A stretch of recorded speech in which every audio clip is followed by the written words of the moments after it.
This is Hidden Killers Week in Review. A look back at the most prolific stories of the week. This is Hidden Killers with Tony Brueski. Here now, Tony Brueski. It was July 18th of 2014. It was a hot summer Friday in Tallahassee, and for most people, it was just another morning.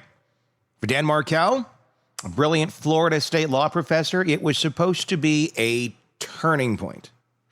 A day when his divorce attorney, Stephen Webster, would file what he's described as damning paperwork against Wendi Adelson. The kind of filing that could change the course of a custody battle and maybe even the rest of Dan's life. Big day. Lots of planning for this. Lots of debate going back and forth. Lots of getting ready to present your case and prepare for the fallout that could very likely happen when the information you bring to someone else is not exactly going to make them happy. And he knew Wendi, he knew Donna, he knew the whole family. He wasn't unfamiliar with their narcissistic lifestyle and their lack of ability to process, comprehend, and then act on information in a healthy sort of way. Just a skill set that he knows they don't have. But when you are dealing with someone who don't have that sort of skill set, then you have to go to the law. Then you have to go to your attorneys. Because if they're not going to play by just the basic rules of life or human decency or what's best for the child, you have to get legally involved. So that's what he did. After all those months, all those instances where the kids are coming back and they're telling dad about how grandma hates you and you're taking away their sunshine. And now we know on the back end of that, Donna is sitting there plotting, dressing the kids up in Hitler youth uniforms. He was going into a firestorm. He knew that. What he didn't know is that before noon, he would be dead. Dan was gunned down in his own driveway. 2 bullets to the head, fired point blank range. And to Stephen Webster, the timing has never been a coincidence. He believes that what was about to land in court that day may well have been the final trigger for the Adelson family to act. Pardon the pun. Dan and Wendi's divorce had been finalized in 2013, but the fighting just did not stop. And we know more of why. Donna's meddling, Wendi not being able to say no to her mom or even recognizing what a monster she is. Or could it be even worse? That's the question we're trying to figure out the answer to. Keep in mind, Wendi has not been charged with anything. She is innocent. At least as of right now. When the fighting did not stop, it got worse. At the heart of the battle were 2 young sons. Wendi wanted to relocate the boys to South Florida, where she'd be closer to her parents, Donna and Harvey, and her brother, Charlie. And Dan refused. His career was rooted in Florida State. His life was in Tallahassee. And he believed uprooting the children would sever his bond with them. Plus, you're uprooting the children. If you're going to uproot the children, it should be for something that's going to benefit the children, not the grandmother. Her consideration shouldn't even be in this conversation, yet they are, because Donna inserted herself into this situation. As if it was completely normal for a grandmother to be dictating any of this stuff between Wendi and Dan Markel. And we now know just how much Wendi was being egged on by her mother. The disputes, they grew vicious. Court records show years of back and forth over visitation schedules, parenting agreements, and financial obligations. By the summer of 2014, Webster says Dan was preparing to strike back in a way that would finally put Wendi on the defensive. Webster has described the paperwork as damning. while he has not laid out the full text publicly, the contours are clear from the surrounding record and his own interview on Surviving the Survivor podcast. The filings allegedly included motions to restrict Wendy's custody or visitation, pointing to evidence that she was not following court orders, allegedly, interfering with Dan's parenting time, and manipulating schedules. Again, these are all the allegations. By filing for sanctions or restrictions, Dan could put her credibility before the court and shift the balance in his favor. No, they didn't like that.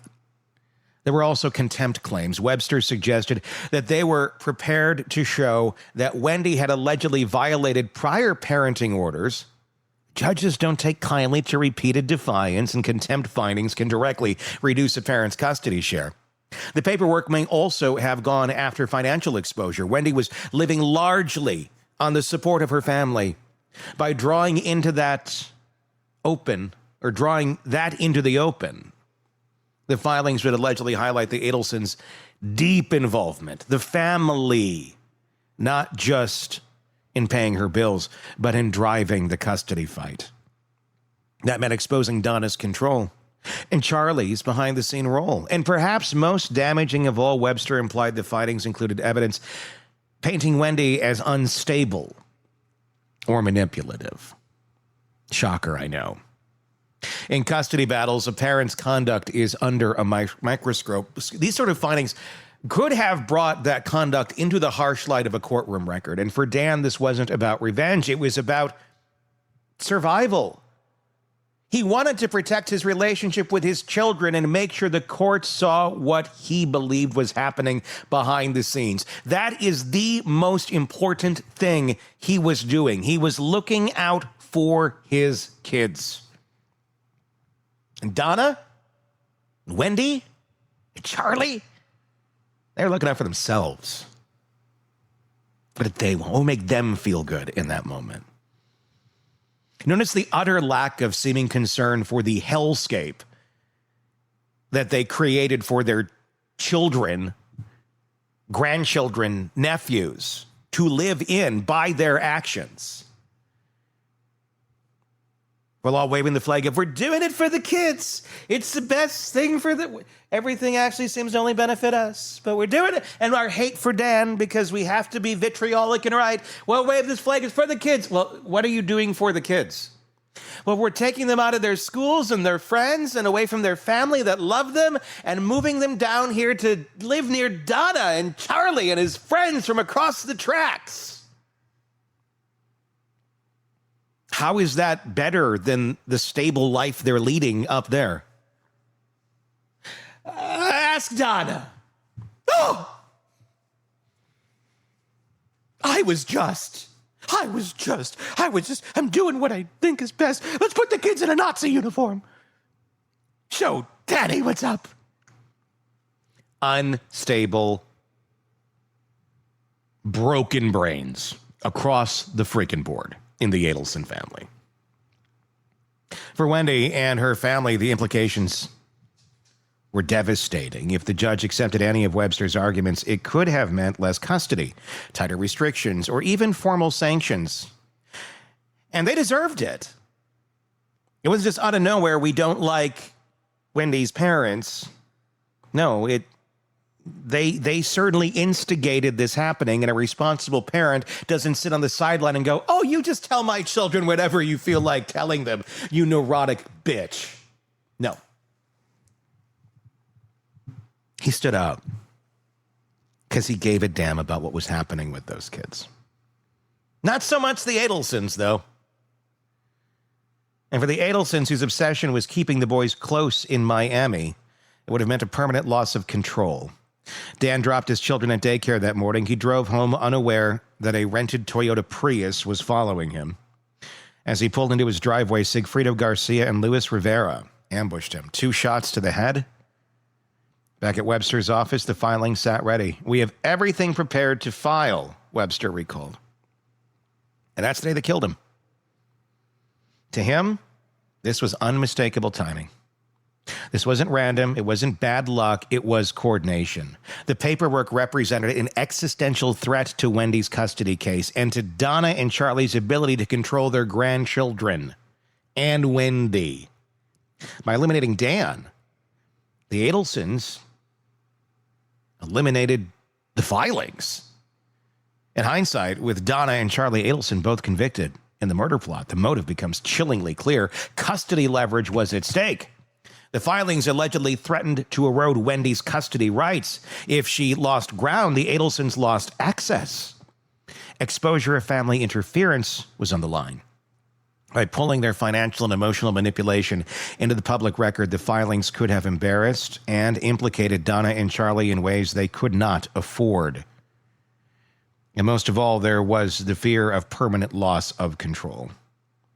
If Dan gained the upper hand, the dream of relocating the boys to Miami would be gone forever.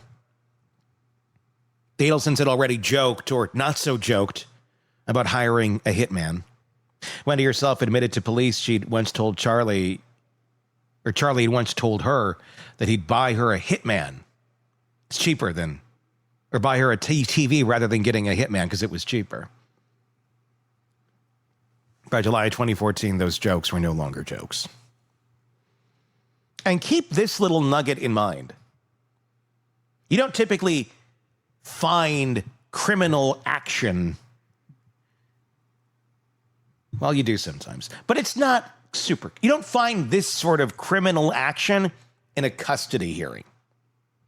You just don't. The idea that you're going to somehow dig up any information on Wendi or on Donna and Charlie in this custody hearing, slim to nil.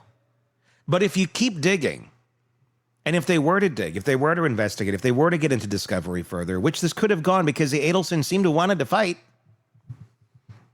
but they're too stupid to realize that their devices might be looked at, which could very easily happen in a case like this. Take murder out of it. Say he's still alive. They could have just as easily found the plot to kill Dan had he survived, and all these people would have their names stapled right to the top. So they had an interest in not letting the legal system dig further into their business as well, since the plans were this far in motion, literally in motion the day of when these things were supposed to be filed. Stephen wasn't just an attorney looking back on a case. He was Dan's friend. He knew his routines, his priorities, his fears. And when he learned that Dan had been executed in broad daylight on the very morning their filings were ready, his gut told him the truth. Was it them? It's a question one has to ask. To him, the filings were the spark. The Adelsons saw what was coming, and they acted before the ink could hit the page. The state's case against the Adelsons has always centered on motive, the bitter custody battle, the desire to bring the boys to Miami, the resentment of Dan's refusal to cooperate. But you don't have to cooperate with something that's going to take your children away from you. That's not cooperation. That's not refusal to cooperate. That's holding your own. That's saying, no, I'm good. What we have in place is what I'm following. Moving my children away from me? No. The idea of refusal to cooperate almost makes Dan, in some ways, feel like he's not participating. He's not playing along. And to a certain extent, sure. But you don't have to play along with someone that's rewriting the rules of the game. And Dan had every right to say, I'm not going to cooperate in you retooling the rules of this so I can have less time with my children and you can say horrible things about me to them. But in the world of the Adelsons, that's A-okay.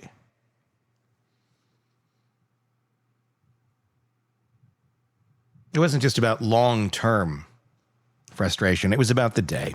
That filing, the legal blow that was about to land. And that makes the murder even more chilling. It wasn't abstract. It wasn't delayed. It was allegedly a preemptive strike to stop the legal system from taking control away from them.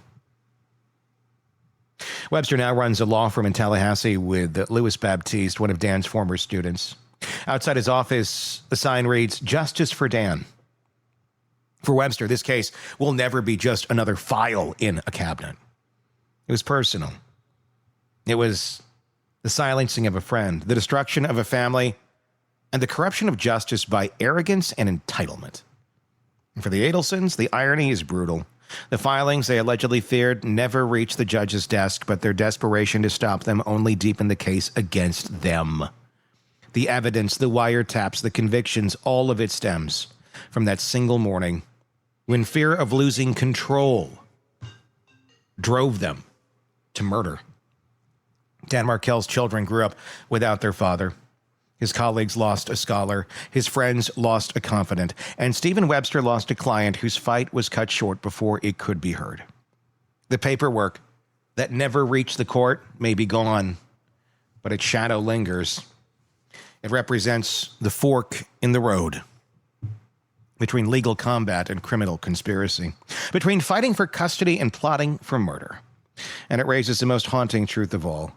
Dan Markel was murdered not just for who he was, but for what he was about to do, for the papers he was ready to file, for the challenge he was ready to make.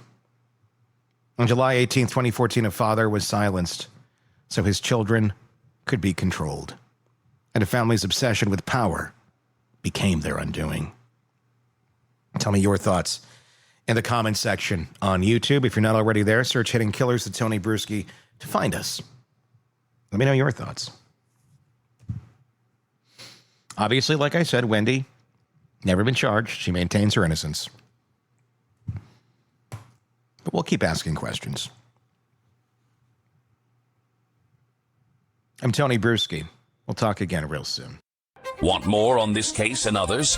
Then press subscribe now and don't miss a moment of true crime coverage from Tony Brueski and the Hidden Killers podcast.